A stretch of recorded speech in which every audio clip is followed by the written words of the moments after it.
누가복음 4장 16절에서 19절 보겠습니다. 그러니까 예수님께서 그 마귀의 시험을 이제 받으신 후에 4장 14절을 보면 성령의 능력으로 갈릴리에서 돌아가셨고 그 소문이 사방에 퍼집니다. 친히 그 여러 회당에서 가르치시고 많은 사람들에게 그 은혜의 말씀으로 인해서 칭송을 받는 일이 벌어져요. 지금 예수님이 거하시는 곳은 이제 갈릴리였고요. 그 전에 누가복음의 특징에 대해서 이렇게 말씀을 나눌 때 그 누가복음의 그렇게 겉으로 드러나는 그 첫 번째 현상이 이제 갈릴리에서의 사역이 계속 이렇게 됩니다. 그리고 이제 그 갈릴리에서 그 유대 예루살렘으로 가는 도중에서 이제 수많은 이야기들, 비유들, 그리고 예루살렘에 도착해서 고난당하시고 이제 부활하시는 그 내용. 요렇게 세 파트로 되어 있는데 지금 이제 계속 갈릴리에서 이제 사역을 하시는데 이제 오늘 본문은 그 16절에 보니까 그 자라나신 곳 나사렛에 이제 가세요. 그곳에서 이제 안식일에 늘 하시던 대로 회당에 들어가서 이제 말씀을 나누는 그 내용입니다. 그러니까 고향, 사람이 이제 고향에 가족은 보고 싶어도 그 고향 사람들을 보는 것은 여러 가지 좀 함축된 의미가 있어요.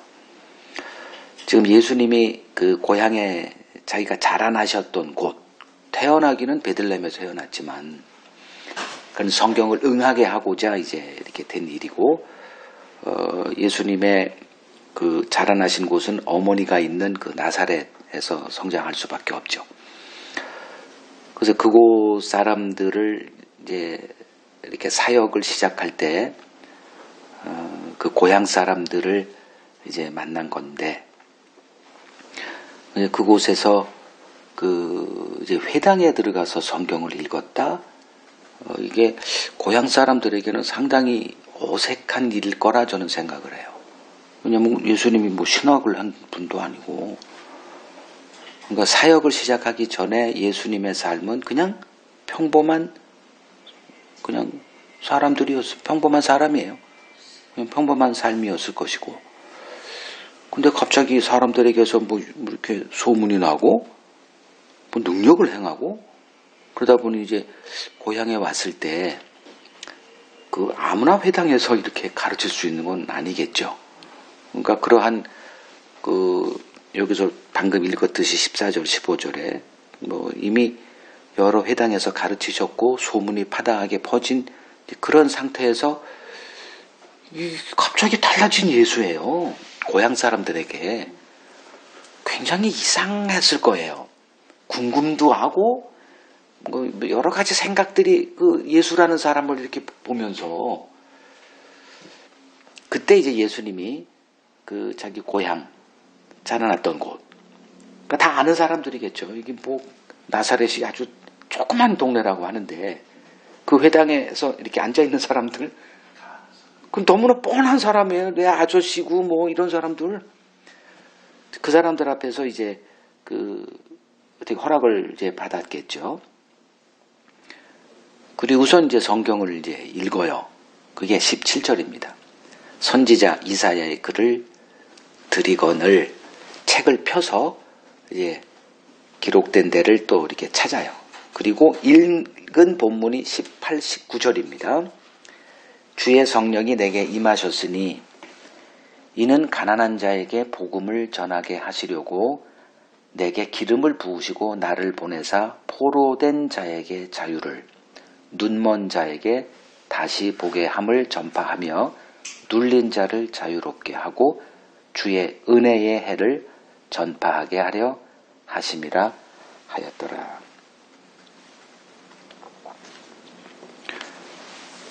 그 예수님이 누가복음에서 이렇게 보면 가장 예수님이 첫 번째로 이렇게 사역을 시작하신 후에 이렇게 선포한 그 첫 일성이 요거예요. 18절, 19절. 그러면 누구든지 그 첫 번째는 좀 의미가 좀 있죠. 이제 예수님이 이제 갑자기 이제 등장을 했어요. 그러니까 사람들이 이제 얼마나 기대가 컸겠어요. 주의 성령이 내게 임하셨으니 가난한 자에게 복음을 전하게 하시려고 내게 기름 부으시고 나를 보내사 요 세 가지 그리고 결론으로 주의 은혜의 해 전파하게 하려 한다. 선거철이라 어제부터인가 이제 선거 시작 공식 15일인가 하는가 어제 그걸 했어요. 그리고선 다 그 출전하는 그 국회의원 출사표 던진 사람들과 이제 그 대표하고 이렇게 사진 찍고 뭐 공약을 그때 공약을 해요. 그때 그 공약을 우리는 이거 할 겁니다. 이렇게 각 정당이 다 공약을 이렇게 그때 발표해야 됩니다. 공약에 나는 앞으로 이런 일을 할 거다.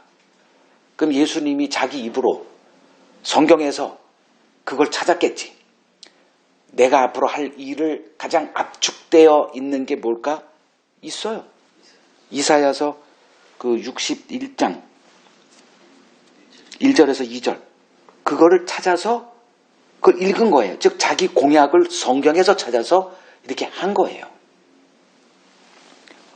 뭘 하겠다라고 선포했냐 하면 포로된 자에게 자유를 눈먼 자에게 다시 보게 함을 눌린 자를 자유롭게 하는 그 일. 이게 주의 은혜의 해를 주님의 은혜의 세계 주님의 은혜의 나라 즉 하나님의 나라를 전파하고자 한다. 이걸 선언하셨네요. 자 그렇다면 내가 지금 예수를 믿고 있다면 이 일이 내게 이루어졌나를 보면 내가 예수를 만났는지 안 만난지가 되는 거예요. 이 공약을 주님은 선언하시고 그 출정식을 하시고 이제 사역을 시작하신 거거든요. 주님의 모든 사역 뭘 하려는 것이었느냐가 바로 이거예요. 한마디로 한 단어로 자유예요. 자유. 자, 자유라는 그 뜻이 사람마다 다 다르게 다가오는데 지금 여기서 얘기하는 자유란 뭐냐? 포로된 자를 풀어주는 게 자유겠고 눈먼 자를 다시 보게 하는 게 자유겠고 눌린 자를 풀어주는 것을 자유다 이렇게 보면 되겠죠. 그러면 인간은 누구더냐 이거예요. 이 공약에서 주님이 우리를 어떤 자들로 보고 계실까? 하나님 앞에 인간은 어떤 자들일까가 드러나고요. 이거를 어떻게 해결할 것인가? 그리고 해결된 그 주님의 그 일로 인해서 등장한 그리스도인이라고 하는 교회라고 해도 되고요. 그들은 어떤 자로 존재해야 되는가?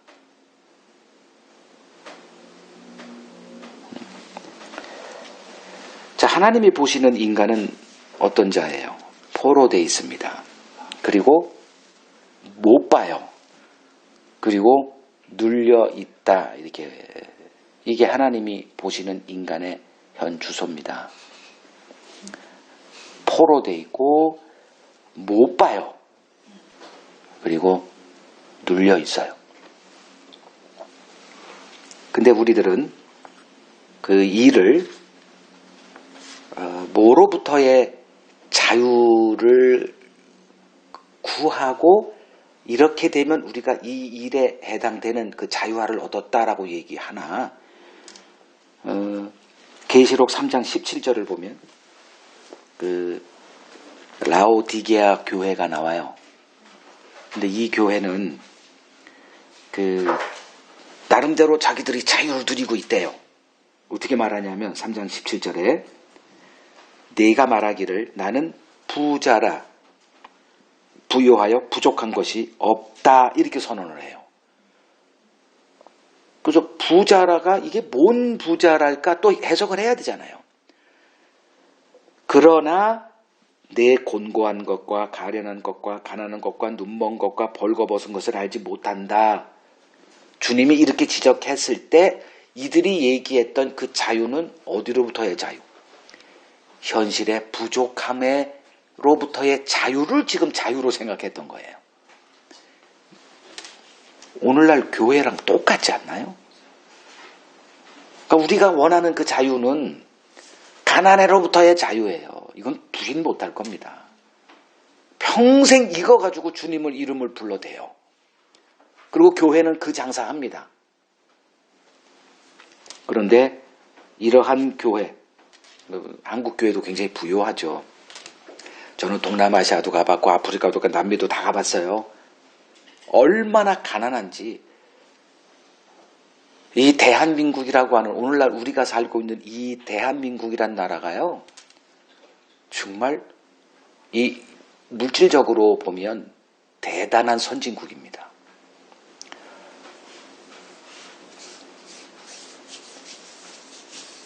굉장히 부자들이에요. 그러니까 그쪽 사람들을 보고 와서 놀랄 수밖에 없을 거예요. 이 지구촌에서 지금 우리가 그렇게 못 산다라고 얘기하고 있지만 거기를 가보면 진짜 우리가 지금 이렇게 못 산다라고 얘기해야 되나라는 그 생각이 들 정도예요. 라오디게아 교회에 이 사람들은 물질적인 부요함을 누리고 있어요. 그것에 감사하고 있고, 근데 주님은 내 곤고한 것, 가련한 것, 가난한 것, 눈먼 것, 벌거벗은 것을 알지 못한다. 이 얘기는 뭐예요? 주님과의 그 관계가 지금 끊어져 있어요. 그래서 주님이 밖에서 문을 두드리노니 좀 열어줘라고 할 정도로 그러니까 예수의 이름은 풍성하지만 그 예수의 세계와 전혀 관계없는 다른 자유를 지금 누리고 있더라 이거예요. 그래서 내 곤고한 것을 모르고 있다. 이 곤고함은 영적인 걸 얘기하는 거예요. 이들은 물질적인 부요 속에서 주님이 우리에게 주신 이 자유를 감사하고 행복해하고 있지만 주님은 난 그런 곳으로 온 게 아닌데 이 싸움입니다. 지금 이 사복음서의 싸움이 유대인이라고 하는 로마의 식민지 속에서 찢어지게 가난한 이들 그리고 억압되고 포로되고 거기서 예수님이 포로된 자를 자유롭게 할 때 이들이 얼마나 기뻤을까. 서로 보는 게 다른 거예요. 로마 식민지로부터의 자유를 이렇게 듣지 않았을까요? 포로된 자, 지금 적절한 표현 아니에요? 가장 먼저 이걸 선포했을 때 환호하지 않았을까? 그리고 계시록 2장 9절을 보면 그 서머나 교회에 내가 네 환난과 궁핍을 알거니와 이건 그 현실적인 것들이죠. 진짜 가난했거든. 근데 실상은 내가 부요한 자다 이렇게 얘기를 해요. 아까는 현실적으로 너무 부요하고 잘 살아요. 어디에 누구에게 돈을 빌릴 이유도 없고 구차하게 살 이유도 하나도 없는데 주님은 오셔서 책망을 하시고 너희들의 곤고한 것을 모르고 있구나. 가난한 게 뭔지 모르고 있구나. 그리고 또 이 서머나 교회에는 찢어지게 가난해요. 왜냐하면 복음으로 인해서 당한 환난 때문에 그런 거예요. 근데 그들에게 찾아와서 네가 부유하다 이렇게 얘기를 해요. 그러니까 주님이 여기서 선포하신 이 포로된 자에게 자유를 뭔 얘기예요? 주님이 우리를 보실 때 너희들은 포로되어 있다 이 얘기는 주님 당시 유대인들에게는 이게 복음이죠. 그들이 기다렸던 모세같이 애굽에 포로되어 있는 노예로 살고 있는 그들을 해방시켜준 그 모세를 기다렸던 그들에게 이 얘기는 너무나 큰 복음이고 기쁜 소식이었을 거예요. 주님이 처음 선포하신 그 내용이 무언가? 자유입니다. 예수님이 이 자유를 너희들에게 내가 주러 왔다. 그럼 그 자유를 지금 누리고 있나요? 이 자유는 환경과 상관없어요. 내가 가난해도 부요하든 그거와 아무 상관없이 언제든 감사할 수 있고 기뻐할 수 있는 그 자유예요. 환경에 따라서 그것이 에이 이게 뭔 자유냐 이러면 그 사람은 잘못 이해하고 있는 거예요. 주님이 주신 선물이 이건데 이걸 이해를 못하니까 받아놓고도 안 받았대. 이런 어처구니 없는 일이 지금 벌어지고 있는 거거든요. 그러면 누가 이 자유를 누리는 자인가? 포로된 자가 누구예요? 뭐에 포로됐다는 거예요? 죄 아래 포로되어 있는 거예요. 성경은 인간을 죄의 종이다 얘기합니다. 벗어날 수가 없어요.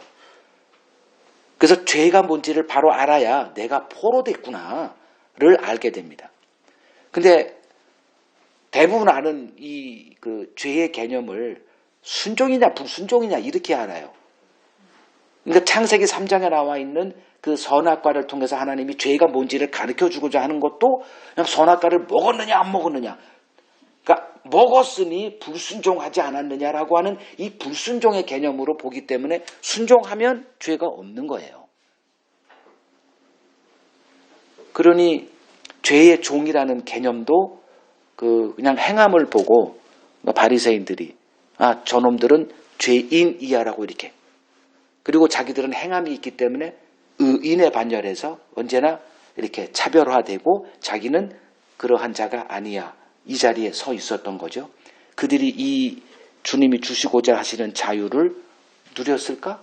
누릴 길이 없죠. 그들은 돈을 좋아했기 때문에 돈을 주면 가난해서 자유했으니 좋았을 거예요. 자, 그러면 이러한 주님이 주시겠다라고 하는 이 자유의 수혜자는 누굴까? 자기가 죄인이라는 것에 눈이 열린 자, 그들 뿐이에요. 그래서 교회가 할 일은 죄가 무엇인지 바로 가르치는 겁니다. 죄가 무엇인지 바로 가르치지 않을 때 이 자유는 엉뚱하게 해석이 되어져요. 이 일을 위해서 하나님이 우리에게 하시는 일이 있어요. 그게 뭐냐? 낮추는 일입니다. 우리를 낮춰요. 그 낮춘다는 게 가난하게 만든다는 게 아니에요. 가난이든 그 부유하든 물질적으로 이건 아무 관계도 없어요. 뭐 가난한 자만이 뭐 이 혜택을 누리고 죄에 대해서 눈이 열리고 그런 법은 없어요. 하나님께서 어떤 사람도 이렇게 그 상황에 상관없이 그 사람을 낮춰요. 낮춘다는 게 뭐냐면 죄에 장악돼 있는 그 상태에 아래 놓이게 한다는 거예요. 그래서 이 다윗을 통해서 처음에는 다윗을 굉장히 높였죠. 골리앗을 통해서 갑자기 전 백성의 이제 영웅으로 등장시켰다가 이 사울 때문에 이 질투하는 마음 때문에 갑자기 쫓기는 인생을 살아요. 거기서 이제 하나님의 다스림을 좀 경험하는 그 연단을 받죠. 그리고 왕이 돼요. 그 왕이 된 후에 승승장구입니다. 그냥 성경에 보면 다윗이 가는 곳마다 이겼대요. 실패를 모르는 전쟁에서 패배를 모르는 자의 삶을 맛보게 해요. 그 나라가 강성해지죠. 그러다가 한순간에 그가 몰락하는 일이 벌어져요. 그때 이제 그 죄를 범하고도 잘 몰라. 완벽하게 감췄거든. 아무도 몰라. 근데 하나님이 들춰내요. 확 벗겨버립니다. 그때 자기가 깜짝 놀라는 일을 경험해요. 자기가 죄의 종되었다는 것을 그때 처음으로 눈이 열립니다. 승승장구, 다윗을 통해서 이제 사람들이 이제 승승장구하는 것을 배워요. 뭐 했더니, 뭐 사울을 용서해 줬더니, 승승장구. 성경은 이런 게 아니에요.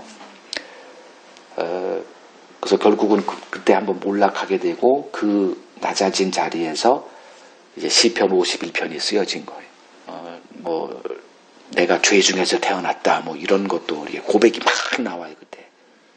그때 하나님이 번제를 기뻐하시는 게 아니라 통회하는 마음, 이 얘기를 처음으로 끄집어냅니다.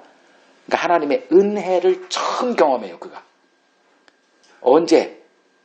낮아졌을 때. 그러니까 여러분 하나님이 낮출 때 그러니까 환경을 통해서 뭐 여러 가지 일을 하세요. 결국 그 자리로 가서 그 하나님의 그 은혜를 경험하게 하는 그 일이 하나님의 일이에요. 다윗처럼 승승장구하는 그건 하나님의 안중에도 없어요. 그 낮아진 자리에서 내가 여호와께 범죄했다는 고백을 하나님이 끄집어내세요. 우리는 교회 오는 순간에 나는 죄인입니다. 아무 의미도 없어요. 그 얘기 들어도 난 뭐 일절 감흥도 없어요. 그거 모르는 사람 어디 있어요. 그냥 눈만 감으면 저 죄인입니다. 그건 아무 의미도 없어요. 하나님이 끄집어낸 고백이어야만 그게 의미가 있어요. 그때 이제 하나님이 율법을 주신 의도의 눈이 열려요. 이들이 주님이 선포하신 이 자유의 수혜자들입니다.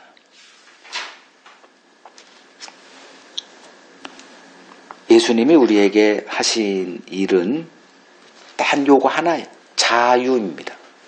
이 자유.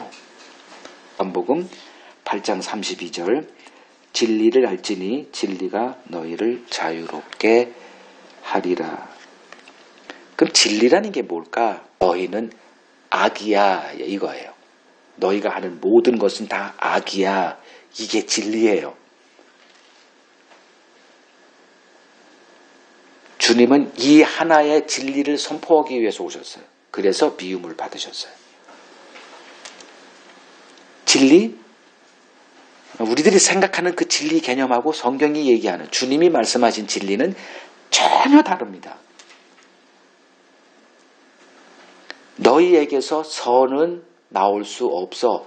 이게 진리예요. 그래서 이 진리에 눈이 열릴 때 자유의 수혜자가 됩니다. 내가 어떤 것도 선을 행할 수 없다라는 그 인식, 이게 은혜예요. 이게 진리 안에 사는 자입니다. 진리는 그 인간의 의를 일절 용납하지 않아요. 그래서 진리 자체로 오신 주님께서 포로된 자에게 자유를, 눈먼 자에게 다시 보게 하고 눌린 자를 자유롭게 하겠다. 그럼 주님이 어떤 말씀을 하셨는가 다시 들여다봐야 됩니다. 이 각도로 성경을 다시 봐야 돼요. 주님이 우리에게 하신 그 모든 선포된 그 말씀 가운데는 너희에게서 선은 하나도 나올 수 없어. 이게 있습니다. 이것에 눈이 열린 자들이 이미 주러 오신 이 자유의 수혜자가 되는 거예요. 이 자유가 어떤 자유인지 좀 누려볼 수 있었으면 참 좋겠어요. 자기를 가릴 이유 하나도 없습니다. 뭐 어떻게 좀 이렇게 뭐 미화할 이유가 하나도 없어요. 그 완전한 자유, 내가 어떤 존재인가 그 알게 됐을 때 내가 주님에게 어떤 선물을 받은 자인가 오늘 이 말씀을 통해서 정확하게 인식하고 이 자유를 누리는 저와 여러분들이 되시기를 소망합니다.